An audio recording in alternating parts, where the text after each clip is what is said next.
important that you do that. And because I've been doing this and talking to people around the country for 20 years now, we're celebrating 20 years of this, and I hear the same things over and over and over and over again from Christian people or from people, period. And I started to wonder, why can't people overcome? How come something that is so simple seems so hard for people to realize and to overcome? And I hear stories over and over and over again, but they never really get over it.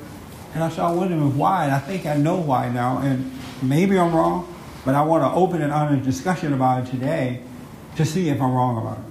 Because dying at the cross, or overcoming, or being born again, whatever you want to call it, is the easiest thing that you will ever have to do in life. Everything else, if life was difficult, everything else would be difficult. But overcoming is the easiest thing you'll ever have to do. But yet, most people don't do it. And I'm trying to really, really understand why. And when people are honest with me, it gives me kind of, little clues as to why they're not really, really doing it. Most people, and especially Christians, don't even know or believe that you can have perfect peace. They don't even believe it for the most part. And then most of them do not have it. And that's pretty, don't you think that's kind of sad? Why believe in a God that can't give you perfect peace? The God you're already serving is giving you hell. Isn't that right? Don't you catch hell from the God you serve? Yeah. Let me talk to Patrick. I know Pat, if he get angry at me, I don't care. He doesn't have to like me. Is there one issue in your life you would like to overcome that you can discuss openly?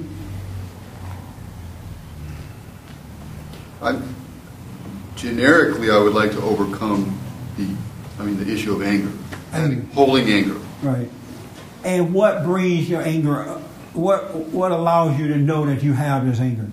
What type of situation or person or what? A personal failure of mine, or like something I do a lot, like I'm late a lot. Yeah. And I try to correct it in different ways, but it keeps coming back. Right. Or if somebody's late around me, it brings me that issue into my mind. Or if I do some other failure, let's say I don't speak up properly, I do something, I start to judge myself. Right. Or I judge other people for being whatever they are. Okay. And so that's something you would like to overcome, but it keeps coming back to you. Yes. Right.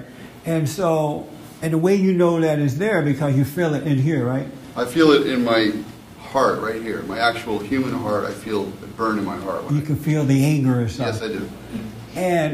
And when that anger is there, what do you do about it when it is present? When you know it's there, you can feel it. You may be going off on someone or whatever. What do you do in that moment?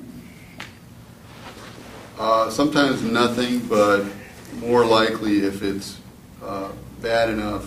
It's a combination of the anger and my mind working, running it over and over together.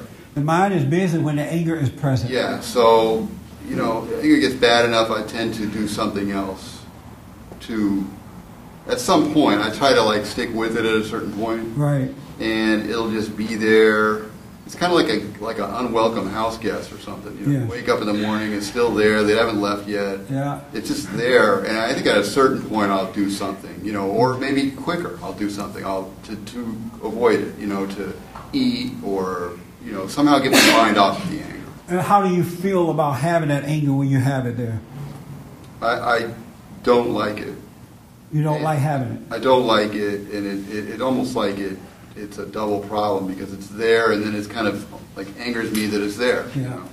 Wow. Isn't that amazing? And you can't do anything about it. Why are you angry about something that you have no control over? I'm angry because I don't have any control over it. Oh, that's why you're angry. Yeah. To some extent, yeah. Right. In other words, I wish I had God-like abilities to get rid of it. Right. But because you don't, you're angry that you don't have control. Yes. Right, okay. Now, here is dying at the cross. When that anger come up, there's two parts to this. When that anger come up like that and you feel it, it hurts, whatever it is. It may be shyness, because people have different things that they take to the cross. Some people are very angry, some are shy, some are afraid, some people, whatever your cross is.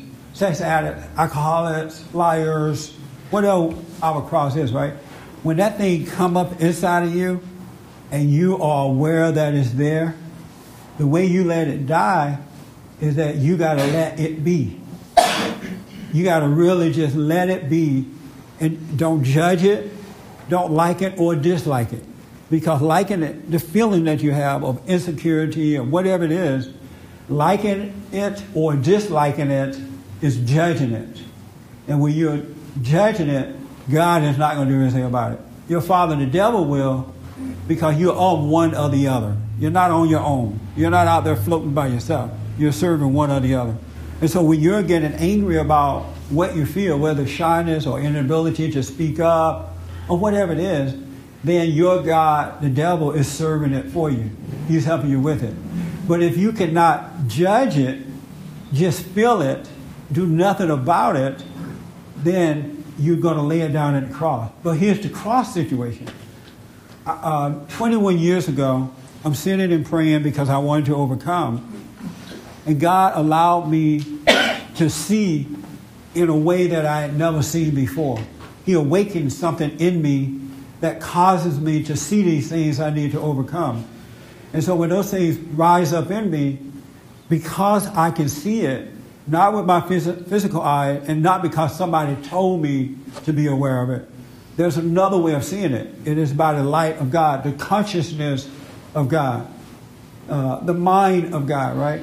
When you can see that way, and then these things are coming up inside of you, you see them in a spiritual light, and when you see them, there is no temptation to do anything about it at all. None. You don't have a desire to hate it, or love it, or judge it, or go off, or do anything. It's not there anymore. And so that mindset, that new mind that you have, what causes you to lay it down at the cross, because it's God who is allowing you to see it, and then you're quietly overcoming it by dying from it, because this light is shining on it. Not the light that comes from your thoughts, not the light that comes from someone telling you about it, but there's a new light, there's a new way, there's a new light, there's a new identity inside of you that you live by, and it causes you to lay it down, and that's how you become perfect.